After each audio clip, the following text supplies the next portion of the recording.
Diet can certainly help your medication treatments work better. Or if someone is really struggling, say with their psoriasis, but their diet isn't in a good place, or they're having to go through multiple different heavy duty treatments, that might be the thing that's like, your disease would be better to control if we had this other element in place, but you have to meet them where they are. Welcome to That's Derm Good. I'm Janelle Ball, and I'm excited to bring you thought-provoking conversations about biologics, specialty medications, treatments, and so much more. I'll be chatting with some amazing guests about access, affordability, and advocacy. You're really going to enjoy this show. Welcome to That's Derm Good. Today, my guest is Rosemary Son. Rosemary is a physician associate and registered dietitian specializing in dermatology. Welcome, Rosemary. Thank you for joining me. Hi, Janelle. Thank you so much for having me on the podcast. Yes, I'm excited to talk to you. We think a lot about, in dermatology, your skin, right? And how it affects our quality of life and all of these things. But that is something that I've really thought about too, is how many people are addressing the internal issues, and how does your diet play a factor in your skin and how it glows. Everybody wants glowing skin. Everybody wants clear skin. Yeah. So I'd love to deep dive into that. I'm so excited to have you on and chat about that. I'd love to know, I saw that you went to art school, or you were going to go to art school. Yes. And you switched. So I'd love to hear, how did that happen? Yeah. So in high school, I had convinced myself I wasn't good at any kind of science. So, the insecurity that all adolescent girls have, or at least I did. And so by the time it was the eve of applying for colleges, I'd sort of written myself off like, I can't do anything except art. So I actually poured myself into that in high school, kind of majored in it as a high schooler. I applied to and got accepted to Savannah College of Art and Design. But this is in the day where you needed to actually have actual slides that you sent in for your portfolio review, and that costs money. And interestingly, to tie it into dermatology, some of you may have heard of Kodachromes.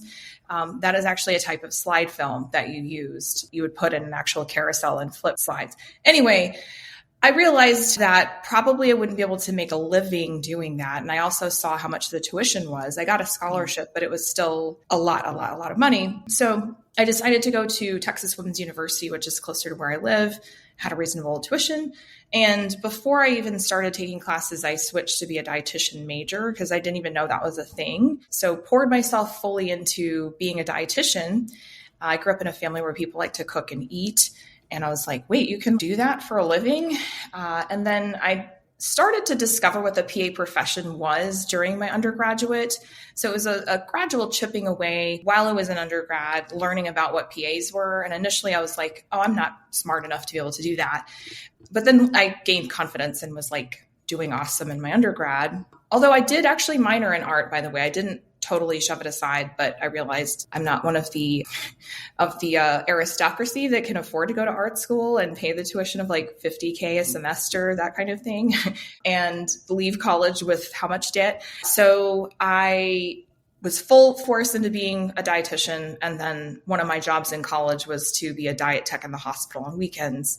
One of my the dietitian that was training me to do that job had her genetics textbook on the desk. And she's like, I'm taking my prereqs and going to PA school. So that was kind of the beginning of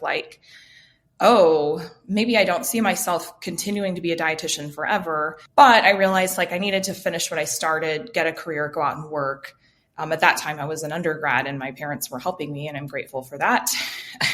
So I got my first job working actually with bariatric surgery patients at our academic medical center, and did that for 4.5 years, got to work alongside a PA.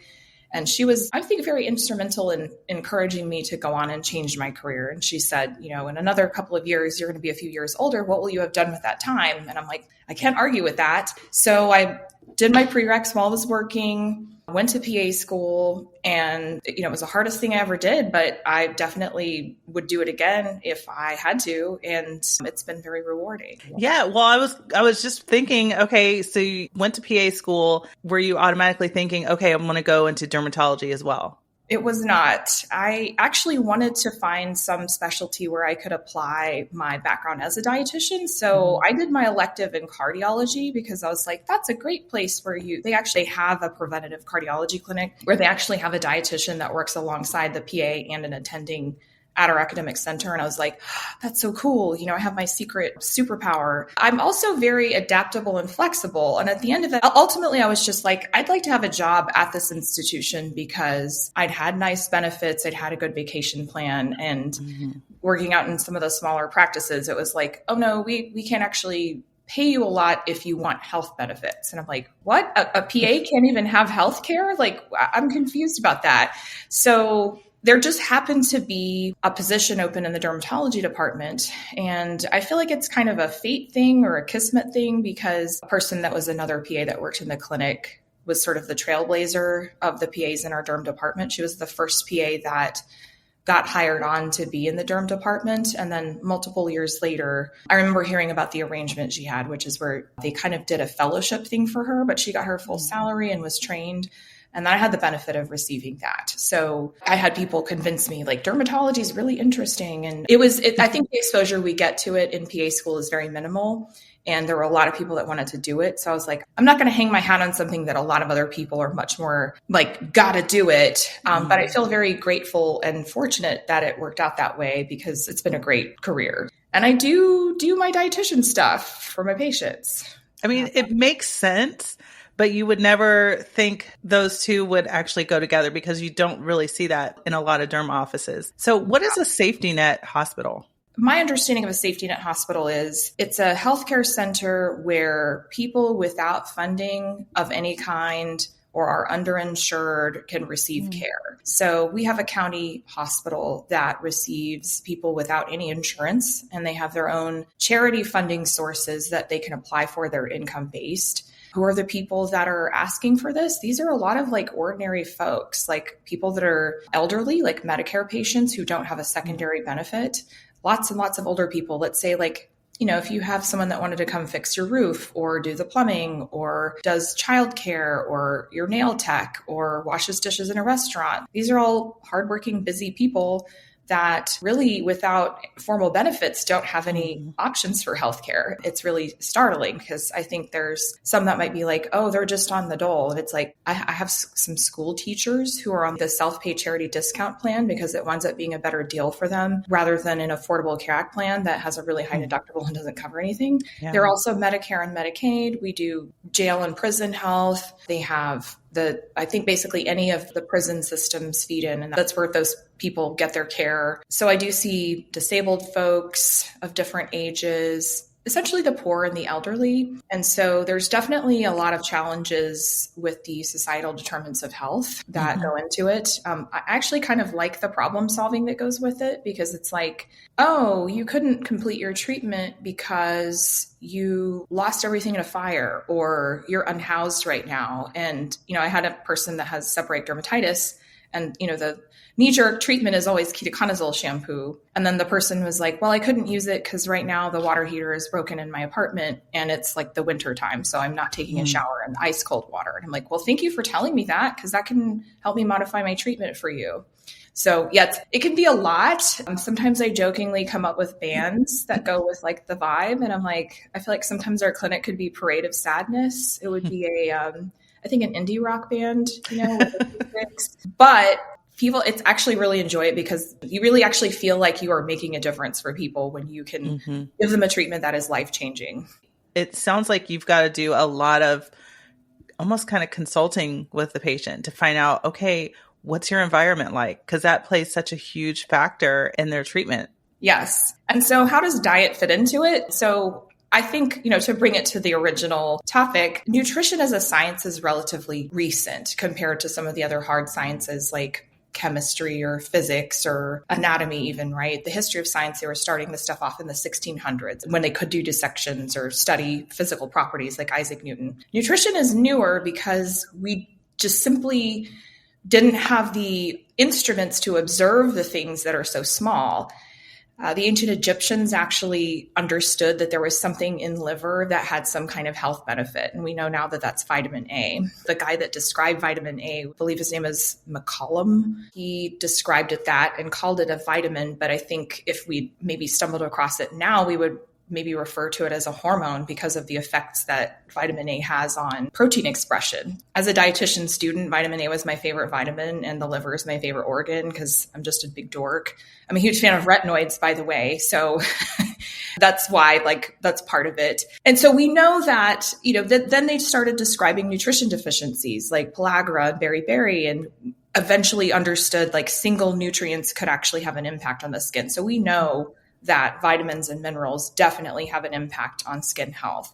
We don't see a lot of it because our grains are fortified with B vitamins. And that was something that took place during World War II. The US government was drafting soldiers and found that like lots and lots of military age men were frankly malnourished because their foods were of such a poor quality that they were walking in with B vitamin deficiencies or rickets, which is a vitamin D deficiency. And the government was like, we can't have our American population being like basically malnourished. And so that actually begun a whole, in the arc of nutrition science, a focus on single nutrients and sort of optimizing food to be perfect. So that's kind of the vitamin era. There's actually a great article with a visual abstract from the British Medical Journal on the history of nutrition science. It goes into this and how it went from like early discovery age of vitamins to some public health policies that are from like the 60s and 70s on, let's provide enough food to accommodate everyone. There was the Green Revolution and like, we're worried that the planet's going to be overpopulated. And so that gave birth to sort of meddling with food that sort of gave rise to ultra processing of food. So I'm oversimplifying it, but now we're in a different situation where we have people that are what I would say, if there's someone that is what's considered, when I'm using scare quotes, obese, I don't look at that person as being well nourished. I think of that as also a form of malnutrition. And like I mentioned at my safety net hospital, I see folks that struggle with too much adiposity, too much body fat, and they don't have enough nutrients to be able to actually heal a wound. So they're also malnourished. Wow. So you can eat a lot of calories, but not actually have nutrition. So it's sort of a weird type of starvation or imbalance as well. So definitely nutrition has an impact. I've done a couple of talks on the current literature. The literature for different disease states like psoriasis, eczema, acne, and HS. The literature seems to support that the Mediterranean diet, which is the best studied diet, although diet's extremely hard to study and standardize, and I won't get down the rabbit hole in that. We know that essentially eating actual real food is associated with better health outcomes. And now there's more and more new evidence emerging that ultra processing of food is connected with bad health outcomes. So what we call the so-called Mediterranean diet, which is basically unprocessed fruits, vegetables, grains, beans, seafood and poultry, meat in moderation. And by meat, I mean pork or red meat, versus ultra processed with like highly refined flours, highly refined sugars, meat that's raised in this conventional way, which again, that's a privileged thing. Not everyone has the resources to be able to buy organic chicken. It's interesting because over my years of trying and failing multiple different types of diets and seeing all these things. But one thing that has always stuck with me, I can't remember where I read it, but it was like when you're shopping and looking for healthier foods, always get foods on the outside aisles. Right. Because, your fruits and your vegetables and your meats and dairy is all like on the outside. So I was like, oh, that makes sense. So every time I go in the store, I always am thinking that way. And I'm like, all right, let me limit the amount of times that I need to go in the middle aisles.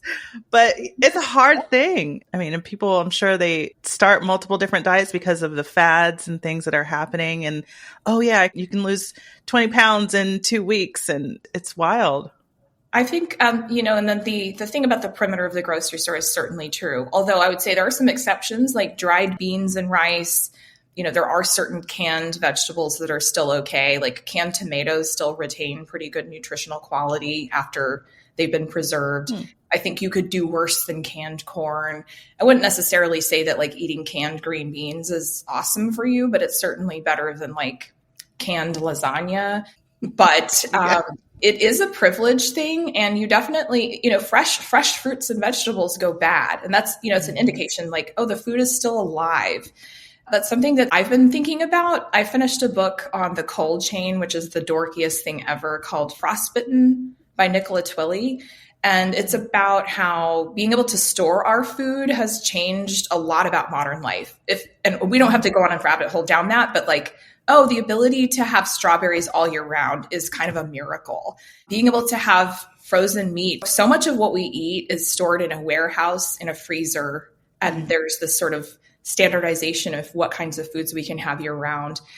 But it goes bad. That's the thing. Like food that goes bad is better for humans because we're alive, and eating things that are alive is sort of what we're adapted for. Mm-hmm. But it's also, there's a lot of complexity, and, you know, a lot of folks maybe don't have the time, the patience, the understanding, or the money to be able to prepare all of these fresh foods. Mm-hmm. And, you know, we have companies that are allowed to take advantage of subsidized crops like corn, soy, wheat, those sorts of things. And there's a lot of things you can make out of an abundance of extra corn. So it becomes not really food, but a commodity that you can turn into products like, you know, the syrup that goes into your Rice Krispie treats or your sodas or every single breakfast cookie or pastry or cereal or chip or whatever. All of those things are shelf stable and are designed to taste highly palatable.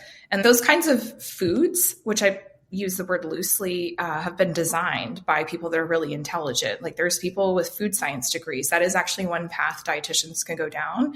And there's nothing wrong with that. But it's like, don't beat yourself up if you've struggled, because a lot of this food is designed to be addictive and tasty. I mean, I love Doritos. They're amazing.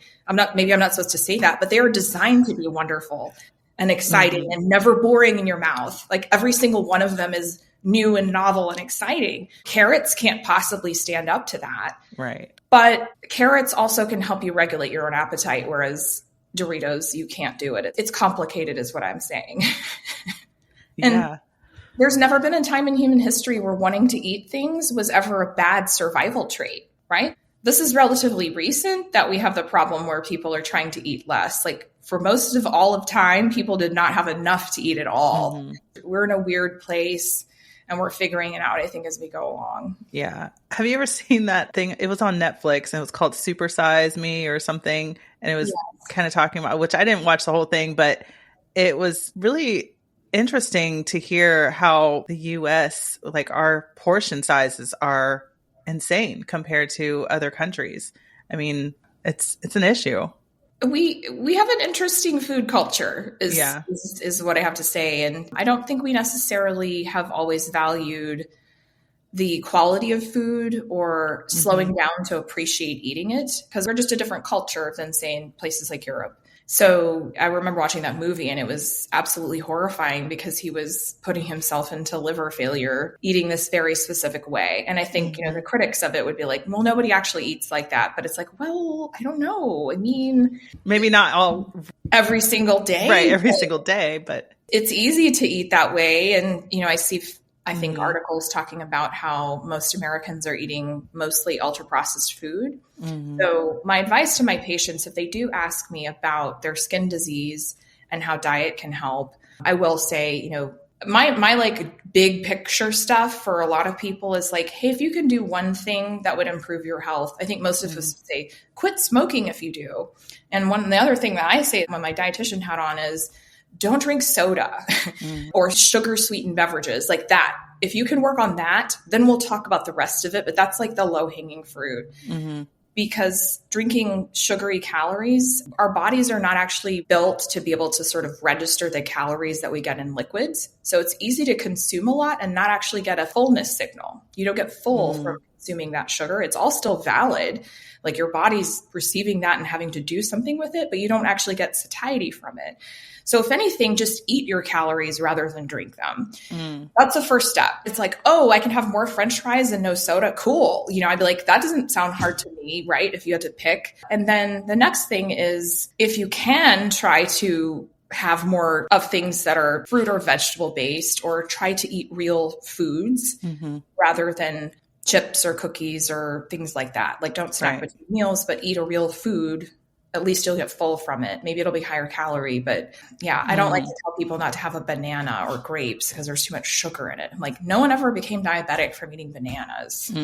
Yeah. And I feel like that's where there's so much confusion now because you see, oh, don't eat this, eat that. And then you're like, kale is bad for you. And no, romaine is bad, so it's like, what do I do? What is good? What do I eat? And how do I make sure that, my family is eating good, healthy portions of real foods and kind of curbing a lot of the junk because, you can eat a whole salad, but you got to eat a lot to get full. Yeah. And that's where hacks are. Like if you're eating, I don't ever eat salad for, okay, I will say I eat veggies, but like, I'm not going to expect to get full on lettuce. Like you do need fat and you need protein to feel full. So that's where actually, if you were eating high fat things on salad, one, make sure there's enough roughage in there, but like eat a variety of all the different roughage, like, whatever veggies you want. But fat does slow down the movement of your GI tract, so it improves satiety. So you can eat a higher fat meal slower and you will feel full for much longer. That's what happens in Europe. People eat much more slowly, but they eat more fat. So the whole thing of the French paradox, like they're not eating so fast that you actually have time to feel full. Here in the US, we don't have that. But you know what? Fat and protein will keep you full. And actually eating some lipids or fats with dark green leafies like carrots and kale actually helps you absorb more of the vitamin A. And eating a variety, cooked or raw, actually is ideal. Like you get more of the vitamin A from spinach when it's cooked than when it's raw, but you get more vitamin C from it when it's raw. Okay. So the thing is, like, it's because diet is hard to study and nutrition science is slow and expensive and no big companies are supporting it because they know they're not going to make money on it. It leaves us vulnerable to all kinds of health fads. So I was looking at some of the stuff on my LinkedIn where this dietitian was tearing apart this book about like, don't eat oxalates. And I'm like, what in the world is this now? It's not like we're dogs and we'll die of oxalate poisoning. Like we have kidneys that can process this. Like, okay, like give me a break. You're going to tell people not to eat beets. Come on. So like my big picture is like, how about like if you flip the package over and there's about 30 ingredients for something that seems simple, maybe give it some pause. You also won't feel as full because a lot of very ultra processed foods don't have any water in them. So water gives bulk. So if you were going to eat cookies, it might be better if you made them yourself at home, not from a mix, but like make some cookies, put them all together. You get to control how it's made. I think if you're eating vegetables and beans and a roasted chicken with a salad bag, like that's real food. Right. But it is hard. If it were easy, we wouldn't have a $1 trillion industry to have people help them lose weight. Absolutely. When you are treating your patients, do you feel like you have more of a holistic approach? Because I feel like there's so much good that can come out of, the diet and making sure you're making those healthy choices and the effect that it can have, on your skin for eczema and for psoriasis. I mean, I'm just thinking of some family members that are dealing with eczema and how they've had to almost reduce their diet to figure out, okay, what is triggering my eczema? Is it in food actually? And, what are those foods? So I feel like there's got to be more of a holistic approach. There is. I think you have to find the right patients, right? So if people ask, I'll definitely go into more detail. If I kind of allude to it, sometimes I kind of gauge their response because I think that one, unfortunately, after having gone through PA school, I can attest that we don't get any training in nutrition whatsoever. I think if you took a nutrition prereq, maybe you learned something, but like most physicians and other clinicians will admit that they probably received no training at all in nutrition. And yet patients will come to us for nutrition advice. And so if someone is willing and interested, I will say, how about reducing ultra processed, try to include more real food? The research in the literature review that I've found is that the Mediterranean type diet pattern is associated with improved disease control. Like it helps treatments that you need to work better. Diet is not enough to cure your illnesses. In some cases, I have HS patients who are managing their HS with diet alone. And if that were possible, that would be marvelous. But unfortunately, a lot of my HS patients, for instance, don't have the access or knowledge or have been told that they're too big their whole lives. And it's like, that's not really going to help win friends or get people interested in what you have to say. I meet them where they are with it. So the summary is, diet can certainly help your medication treatments work better. Or if someone is really struggling, say with their psoriasis, but their diet isn't in a good place, or they're having to go through multiple different heavy duty treatments, that might be the thing that's like, maybe we could reduce, or we wouldn't need to keep changing these treatments, or, your disease would be better to control if we had this other element in place. Mm-hmm. But as we know, the person that's maybe a bit overweight and a smoker isn't necessarily going to be open to hearing the advice about that. So you have to meet them where they are. Yeah. Especially if someone is a little bit bigger, has carried what the culture has decided is a little too much weight. They're used to being scolded or chastised or just sort of categorically dismissed, like, oh, just go lose some weight. Like I have patients that tell me that people said that to them. And I'm like, that makes me very mad, because I'm sure that they've tried, right? Like most people in our culture, especially for women, there's this standard that everyone feels they have to live up to, and you're never enough. That's not the best way to approach it. There's a nicer way to do it. Interestingly, there's a movement called the culinary medicine movement, where PAs, doctors, nurse practitioners, anyone that's interested can go and take training classes on the science behind different disease states, and then the evidence about what different types of food patterns can do to improve certain chronic illnesses.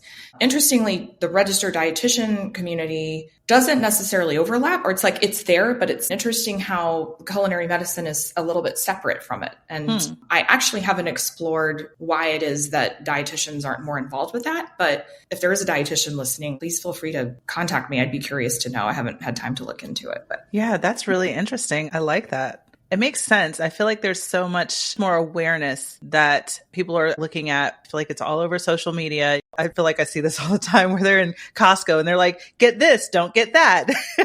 Yeah. So I'm like, okay, what do I get? And then I see somebody else saying, no, don't get this, get that. And I'm like, oh my gosh. Yeah, really confusing. How do I go to Costco? I mean, I go for there's a lot of the produce. I mean, I love cherry tomatoes. I'm going to eat the cherry tomatoes. Like, if their pineapples are on sale, do you know how to pick a fresh pineapple? Do you want the trick? Yeah. What is the trick? I don't know. Usually they will need to smell really good. If you get a pineapple at Costco, most of the time they're going to be green or cold. So you're going to have to wait. If you take it home and wait, the skin will go from being mostly green to yellow. But if you're in a normal grocery store and you see a whole big display, you want to pick one that's really good in yellow. You can usually kind of tug like one of the crown, the little spiky things out of the middle. If you kind of gently tug and it pulls away really easily, it's ripe. And then of course you need to sniff it. Like if it smells like amazing tropical wonderfulness, then it's ready to go. Okay. That's your way to go. To do that. Sidebar. Anyway, okay. No, that's good. That's a good tip. We'll be looking for pineapples this weekend. I know, right? You can even take the top off and plant one. Dietitians are kind of dorks, so we're like, I love that. If you're going around and picking out I'm going to get some fresh meat. I'm going to cook something with this meat. If you're cooking it yourself, the odds are you're going to do a better job than a manufacturer. But if you need to get something that's manufactured, there are things at Costco that are what we call processed that actually are not as ultra processed. Like I have these giant sacks of this chicken breakfast sausage. And if you look at the ingredients, it has chicken, salt, spices, but the ingredients are like 4 or 5 things. And they're all actual items that are like garlic, salt, spices, but it's not monodiglycerides or cornstarch or carrageenan. Like the more of those kinds of things that you're like, I don't actually know what that is. Like that's when it's like, okay, there's more stuff being added. So my policy is like the cleaner the ingredient list, the more likely it is that it's real food. And I buy tons of Kerrygold butter. I'd love to go visit their factory. Like I'm a huge dork, but I would too.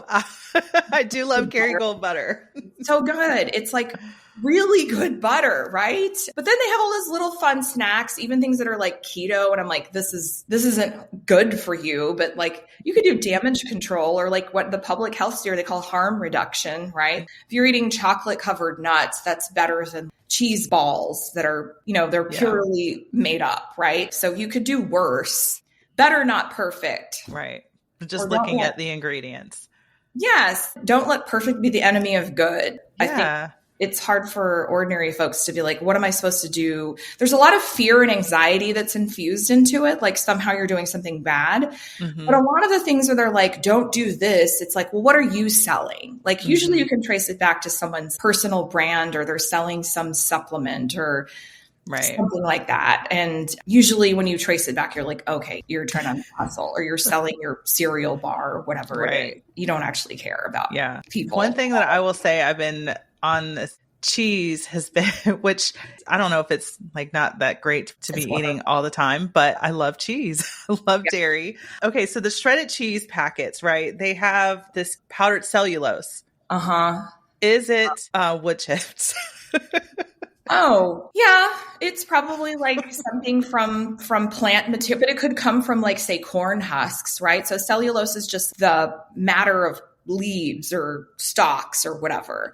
So like you say, you're like, well, I don't think I would actually eat that. However, I get the convenience of having a giant bag of shredded cheese, right? I think you could do worse.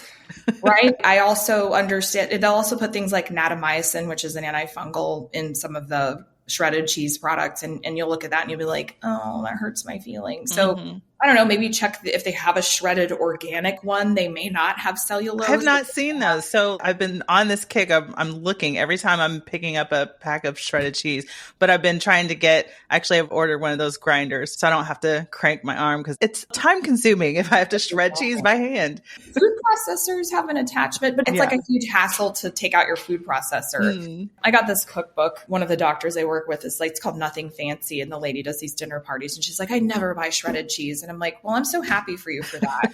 But then you always cut your finger on the cheese grater. Do you have that problem? Like, So that and peeling potatoes and stuff. Yes. I mean, I love cooking, and that's something that I really want to try to work on, getting cleaner ingredients, getting better things. But at the same time, I'm busy. So I don't have a lot of time to whip up, a whole gourmet meal. So I'm trying to find things that are easy, that are practical, but also that I can make quickly for my family.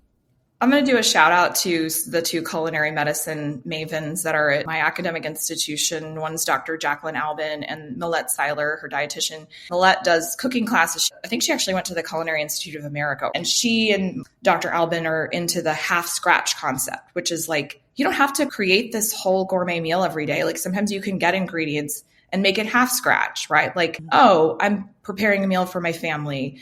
I'm going to use some shredded cheese, but I'm going to get a salad mix. Like you're thinking of like, how do I create the whole balanced meal and use ingredients that are good enough? Like, or frozen vegetables are totally fine. They're picked at peak. Like you can incorporate them into something, or microwave them or roast them and like throw a little butter or olive oil or both on there and like make them taste good. Right. So don't beat yourself up. And she's the one that's like, don't let perfect be the enemy of good. I like that. So yeah, like it doesn't have to be Julia Child every evening. No one can do that. That's what I bake soup for, quite frankly. You can always throw a salad on there. You can always have some bread with it, but you can like make a big old pot of soup. I'm a huge Test Kitchen fan. They have a whole weeknight recipe one. Wait, is that an app, or what is that? America's Test Kitchen they have a show on PBS, but they have an app. I think for the content, like to get access to their entire 30-year archive of recipes, it's like $70 for the year of subscription. The thing about them is that if you follow the recipe, it always turns out good. They've already tested it all. And they have weeknight recipes. So I'm into this like Italian sausage, bean, and spinach soup, but it has like 5 ingredients. You saute hot Italian sausage and onions and olive oil and sliced garlic, cook them till they're brown. You pour broth on it, some crushed tomatoes, some canned beans and spinach, and that's it.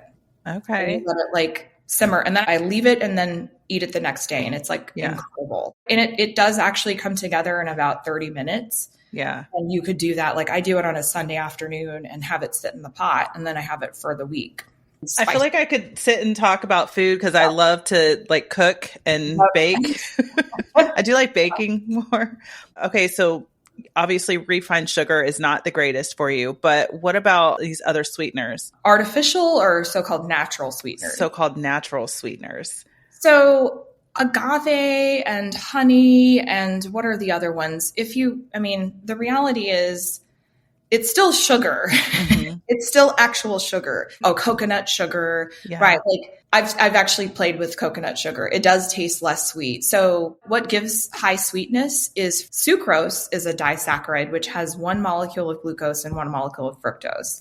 And that's what table sugar or cane sugar has in it. Fructose is just a monosaccharide that exists in fruits naturally in very high concentrations in honey, and then other syrups in different degrees, but they're not like good for you per se. Let's not beat around the bush. Putting sugar in things isn't good for you. But you could argue that if you're baking something, just use the real thing and maybe put a little less if you feel like it. You know, a lot of American recipes have lots of sugar in them. But if you're making it yourself, you probably are more likely to have to go to the effort to put it together. Just eat the real thing. And there's ways to make it healthier. Like I made peanut butter cookies last weekend and I just used white whole wheat flour, the pale whole wheat. So I'm like, well, I'll give it a little whole grain because peanut butter can cover up the taste of any whole graininess that you can detect in that. So it's like slightly more nourishing, but I don't think of it as healthy. I'm just like, oh, I can give myself some vitamins. Because I can't help myself. But sometimes you're like, I'm going to make a beautiful cake and it's going to be full of white sugar and I'm going to enjoy it. But you're eating those calories, not drinking them. Right. Yeah. So, but as far as the alternative ones, like I used to be big into artificial sweeteners as a bariatric dietitian. Now I'm like, honestly, no. Actually, I don't think that's a good idea.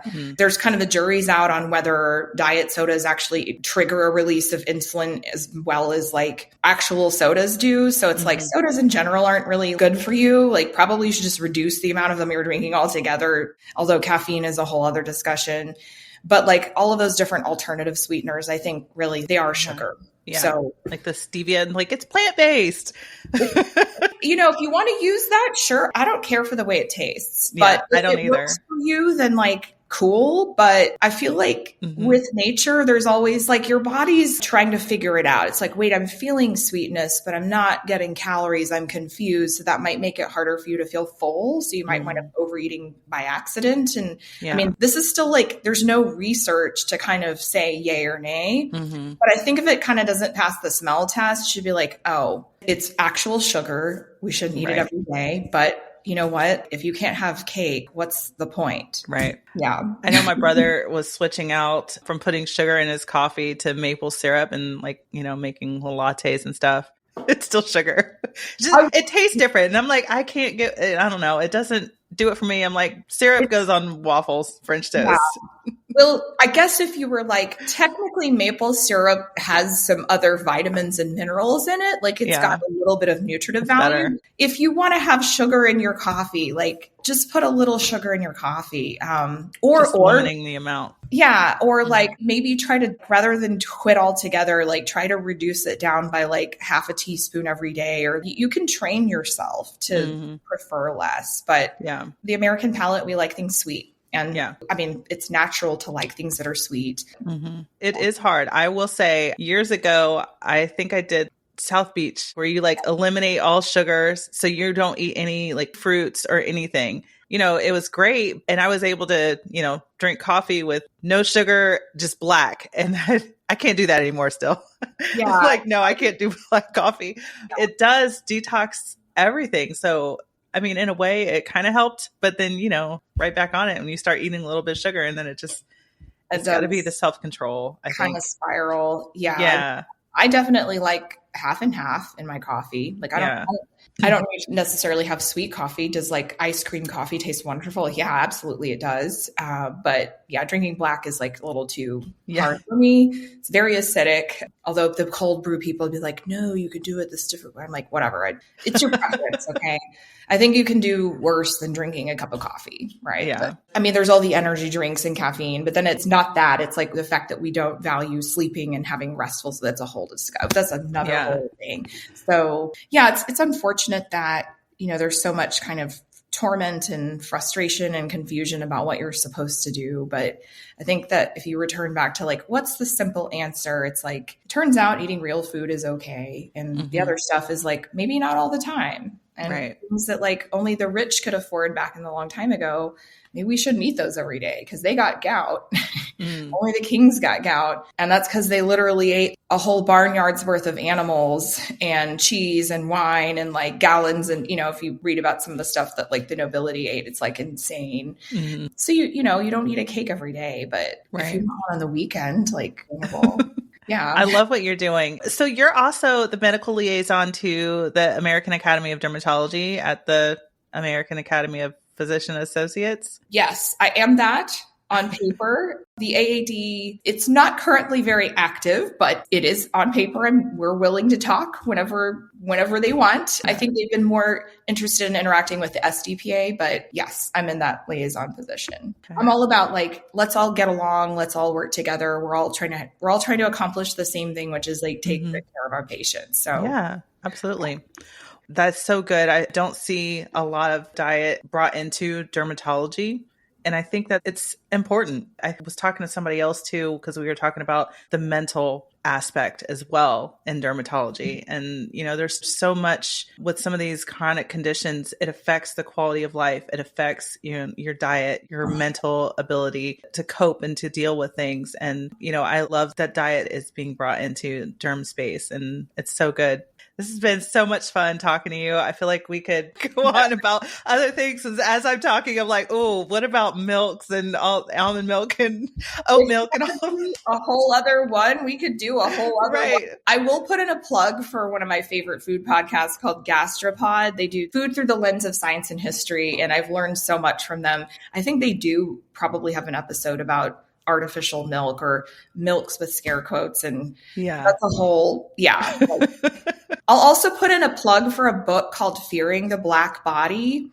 And it's on the racial origins of fat phobia. It's by this professor of NYU. And I read it and was like, oh, wow. As a woman in our culture, I think any woman in our culture might find it interesting to know about the fact that some men in like the 1700s decided what women were supposed to look like, and different shaped bodies were sort of decided to not be okay. Yeah. So anyway, that's related to like dieting and body shaming and all that stuff. And it's like, you know what? I don't accept that. Okay. Sorry. Got on a tangent there. It's good. Thank you for your time. Yes. I thank you so much. It's been such a pleasure talking with you, and we will definitely connect again for sure. Take care. You too. Bye. Thanks for spending a few minutes with me and listening to That's Derm Good. You can expect new episodes of That's Derm Good every week. The podcast is available on your favorite app, including where you're listening right now. Subscribe to the podcast so you never miss a new episode. Bye.